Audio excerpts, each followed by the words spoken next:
Welcome to Bedtalk with BK, where we dive deep into the soul under soft sheets.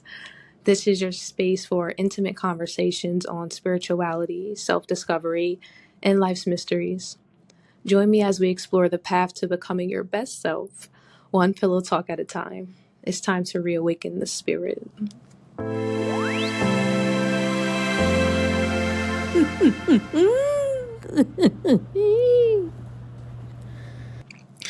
Welcome, everybody, to Bed Talk with BK. I am your host, BK. Let's get it. And I'm really excited for episode 1. So, this episode is basically going to be about who am I and what do I do? And I want to give a special shout out and a thank you to everyone who sent in questions for this week's podcast. I appreciate you all. So, we're going to just jump right in. I'll tell you guys my story, and then I'll also answer the questions individually one by one. If you guys ever want to send in questions for the weekly podcast or any topics, you can send them to my email address, which will be linked in the description box. And I'll also link the website in the description box as well. And that's another way that you have access to the email. The email itself is divine@outlook.com. And I'll spell that out for you. So it's DEFINEDIVINE@outlook.com. And you guys can send any questions, inquiries, or podcast topics to the email address. So let's jump right on into it. Okay, so who am I and what do I do? So first of all, my name is Brooklyn. I'm 28 years old. I'm a shamanic healer and a psychic medium, self-taught, God-made, and I am very grateful for my position in life. Like, I just really am. So the first question is, where did I grow up, right? And I do apologize. They're doing construction outside of my hotel room right now, and I'm traveling. So I appreciate you guys bearing with me. Hopefully the mic mutes out the background noise as much as possible. But I am actually from the East Coast, so I move around a lot. I kind of moved around pretty much I won't say my entire life, but once I got older, I started moving around a lot more. Um, I am from Delaware, right? So a lot of people think I'm from New York. I'm not from New York. My name is Brooklyn, though. And yes, that is my real name. That is my real name, but I am not from New York. I'm actually from Newcastle or Newark, Delaware. And I've been there my entire life, just about. Well, I won't say that because I left at around like 18, and then I just kind of never looked back. I'll go back periodically, but not too much, not too fucking much. So that's where I grew up. I was born and raised in Delaware. And once I turned 18, I left for college in Maryland. And then after Maryland, I ended up moving to Philadelphia, Pennsylvania. Shout out to Philly, 215 in a building. The shit was lit. And then I would just travel a lot to New York for business. So dancing, the jewelry district, shopping. I kind of did that a lot too as a kid when my grandfather and my auntie and grandparents and stuff used to go up there a lot. So I would be with them, and then my uncle took me up all the time. So people like, where does the culture come from? If you're from the East Coast, you kind of already know, like, but I can't really say that because a lot of people really didn't travel like that for real. And even people from New York be thinking, like, I don't know, it's weird. But people from Delaware, I don't know, it's weird. Like, people never think that I'm from fucking Delaware. But that's why, because I always traveled a lot. Like, I was very cultured as a child. Shout out to my motherfucking parents, my grandparents. They had me on a move, respectfully. So that's where I'm from. Um, that's where I'm from. That's where I'm from. Delaware is very country. That's like the biggest misconception. Delaware is very country, right? And the next question, I love this, is what is the first sport that you tried? So the first sport that I ever tried was cheerleading. Literally, I used to cheer for the Wilmington Huskies. Shout out to the Wilmington Huskies. And then after that, I actually did all-star cheerleading for the Panthers. These are both groups in Delaware. Um, the Huskies was more like a community-based group. They had a football team, and then I was a cheerleader for the football team.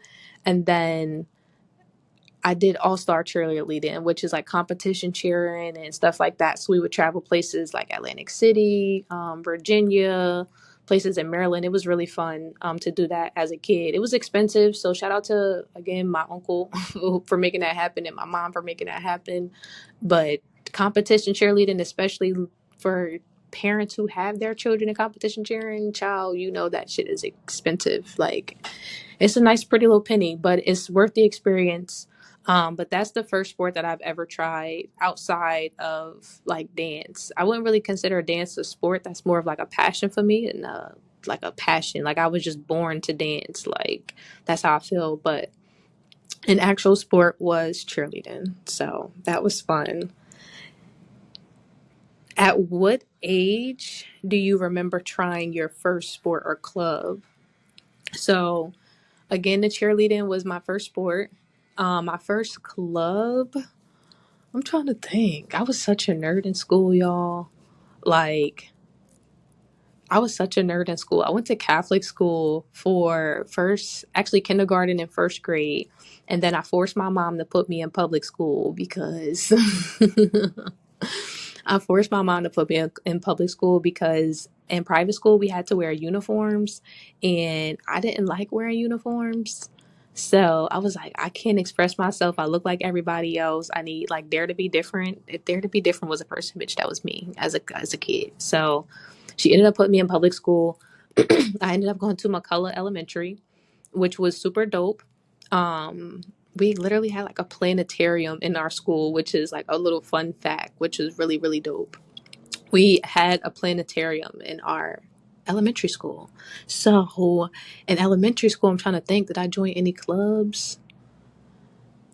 The accelerated reading club or reading program, but that wasn't really a club because that was kind of necessary. So I would say my very first club that I tried outside of cheerleading was basketball. I ended up playing basketball in middle school, and I also joined the science Olympiad, which is cool. So, but I quit after like 2 to 3 weeks because my friends at the time was making fun of me. They like, nah, she fucking studying science head ass.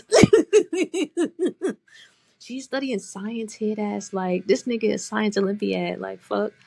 Fucking teacher's pet. So I ended up quitting that, but that was one of the first clubs that I actually joined outside of like sports clubs was Science Olympiad. I was a cheerleader. I played lacrosse. I played basketball. I ran track. I love sports. I love athletics. That's my thing. If I love it. I love it, love it, love it, love it. Okay, so as a child, did you feel as if you were an outcast? Did I feel as if I was an outcast as a child? I don't really think so. Because I blended in with everybody. Like I really did. I pretty much blended in with everybody, honestly. Um, the only thing that kind of made me feel like an outcast was having my spiritual gifts, which we'll get into when I talk about what I do. I just kind of wanted to talk about who I am first.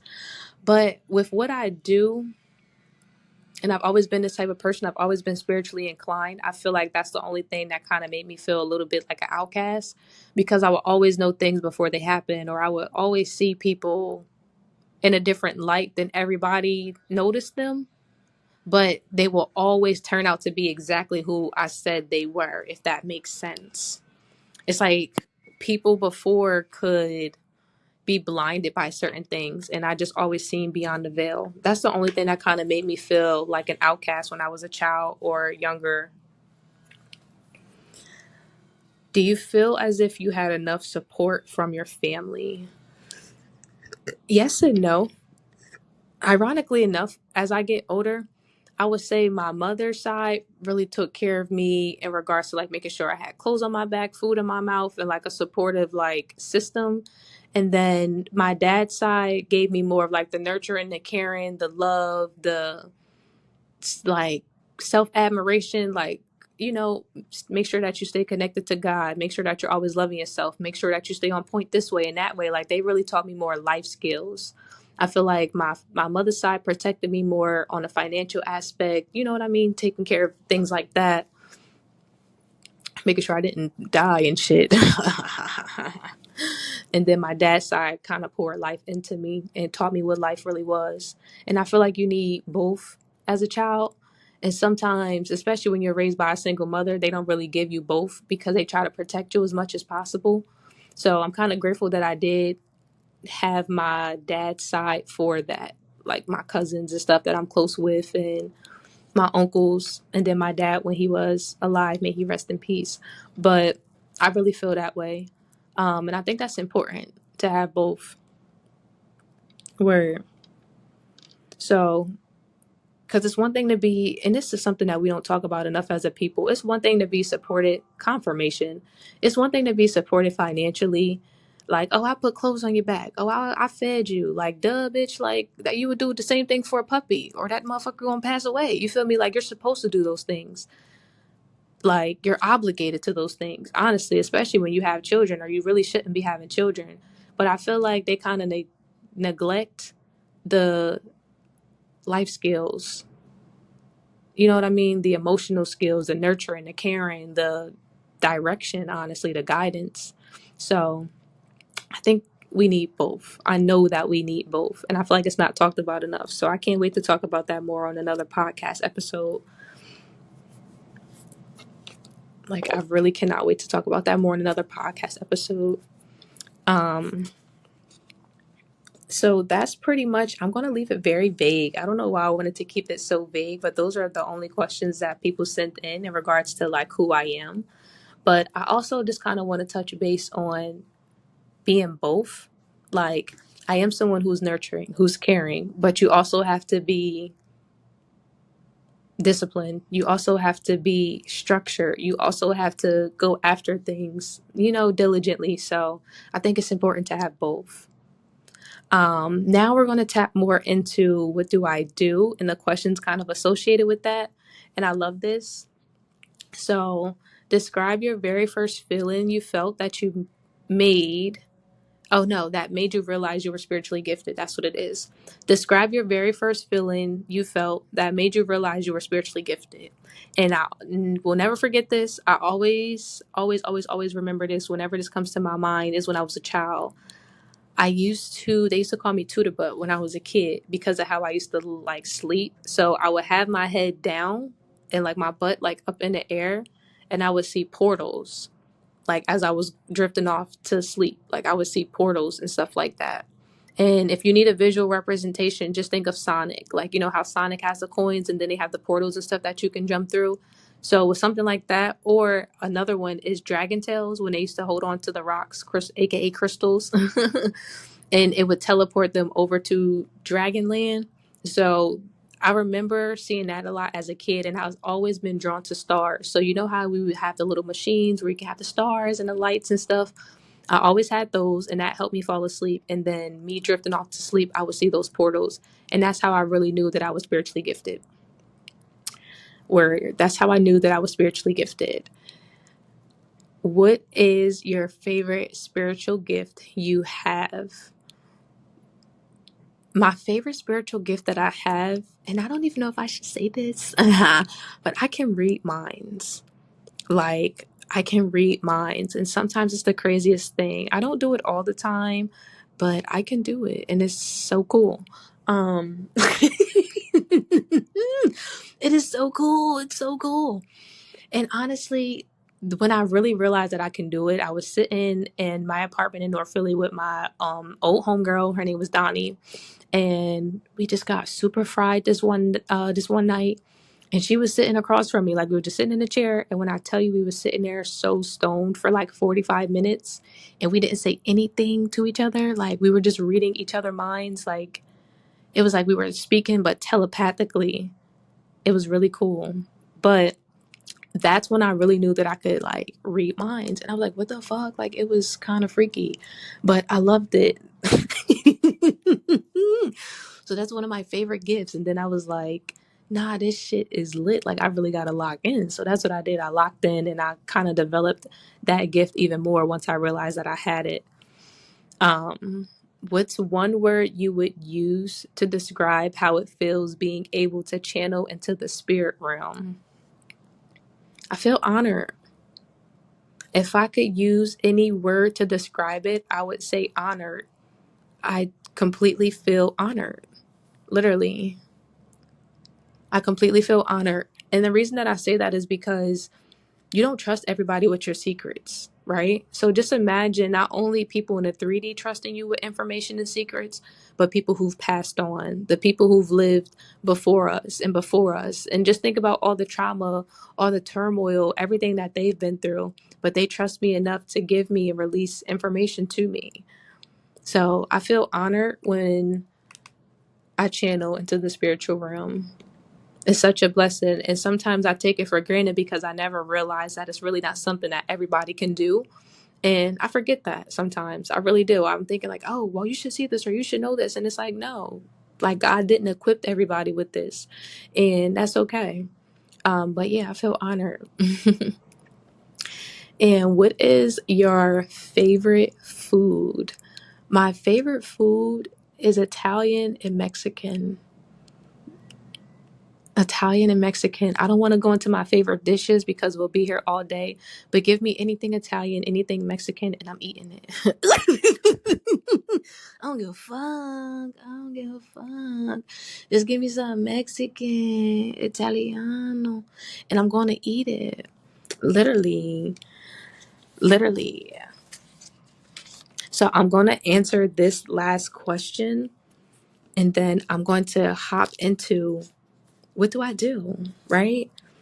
What do I do? And I love working backwards because I feel like it makes it more personable instead of just talking at you.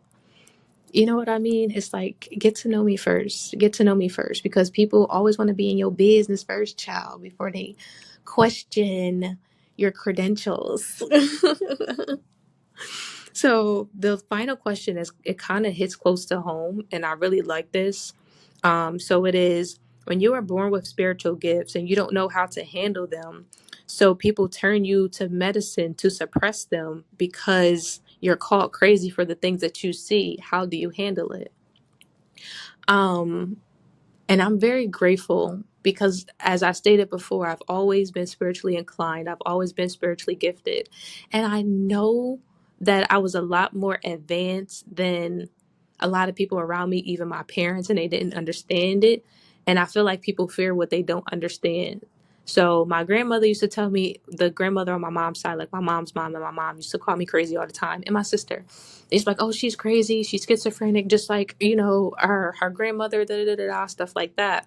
Because the gifts and abilities that I have, excuse me, confirmation, come from my father's side.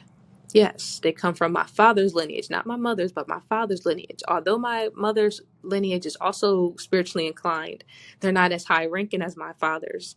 So that's why when you don't take care of your gifts, they come off as a mental illness.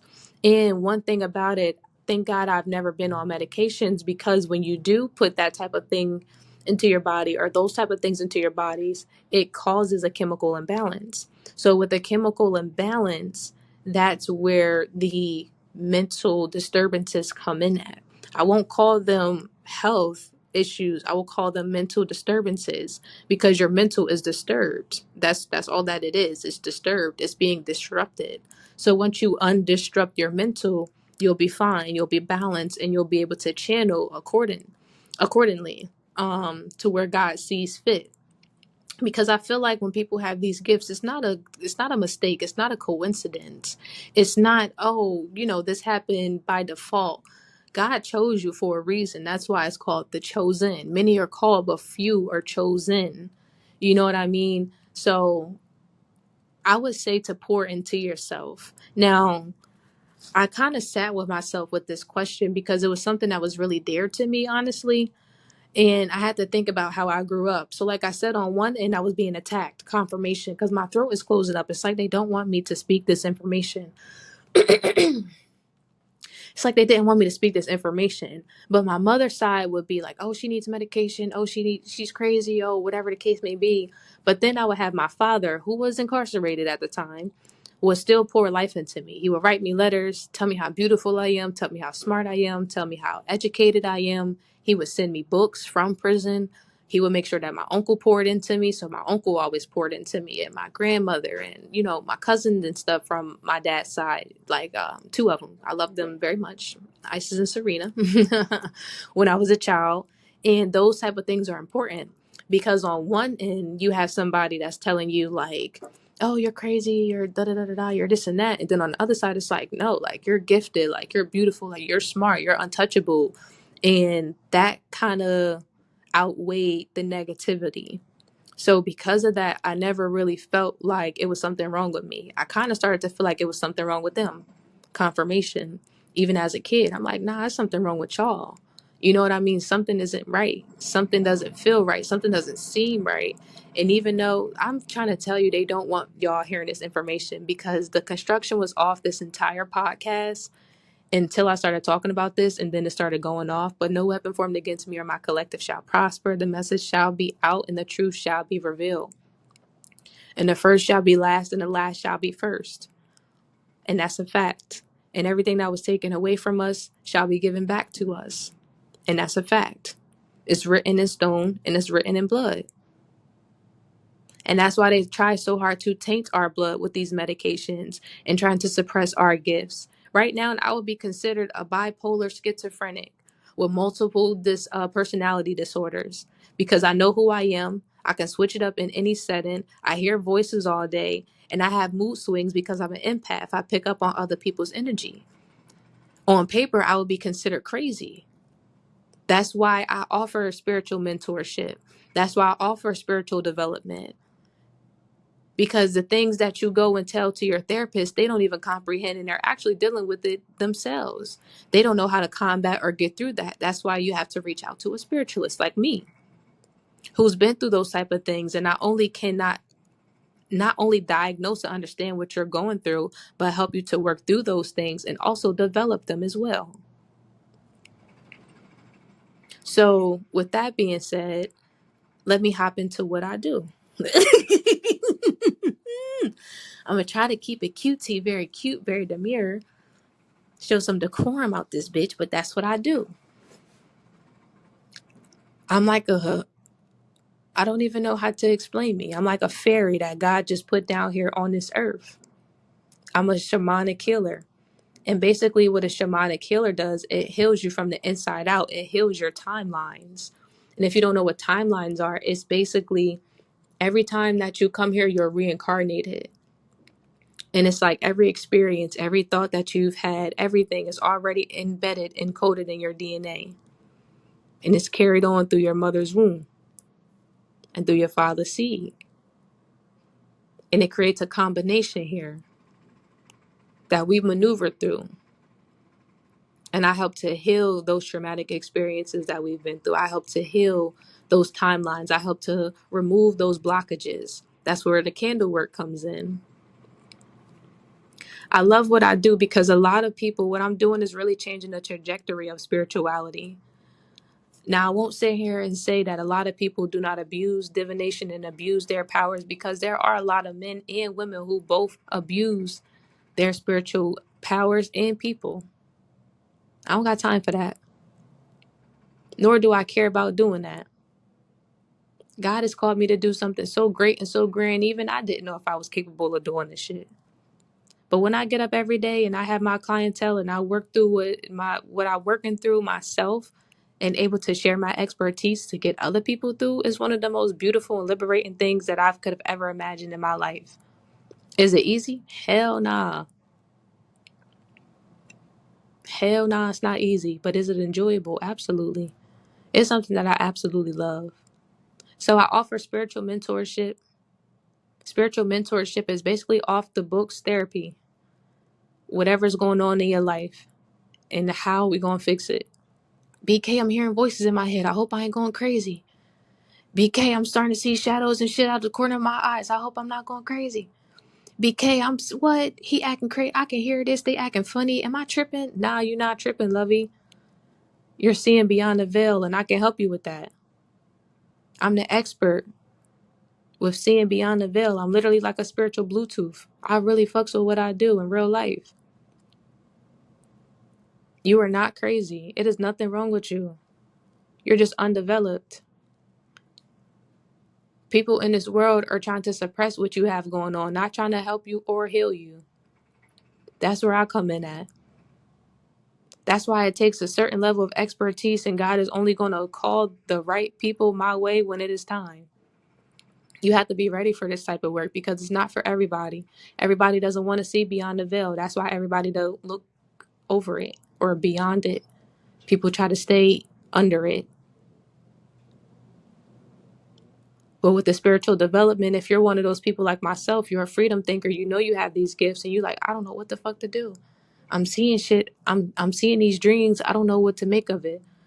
I'm interpreting these hieroglyphics, this different language, but I don't know what to make of it. I'm speaking in tongues, but I don't know what to make of it. I don't know what to make of it. I help you develop that. Your clear auditory, your clear empathy, your clear sensory, all of that. And I also created a course, the 7 stages of the spiritual awakening, for you. For a freedom thinker like myself, you know what? I don't even really fully need the development. I know if I work at this myself, I got it. I just need the information. There you go. That's the information for you right there. Boom, bang, bang. In 10 modules that you go at your own pace. Crystal healing book. What are crystals? How do I work at them? What are they? Crystal healing practitioner. That's what it is. Moving forward every step of the way.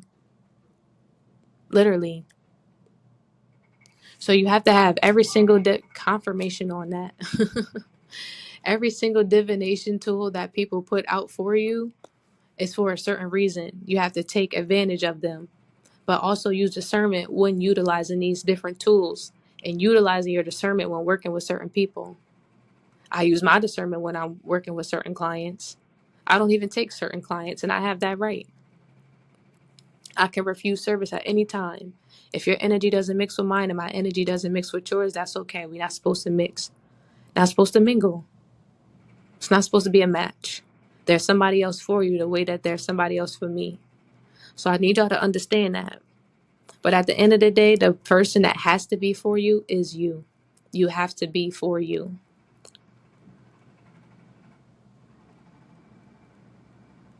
Okay? So we're going to leave it here.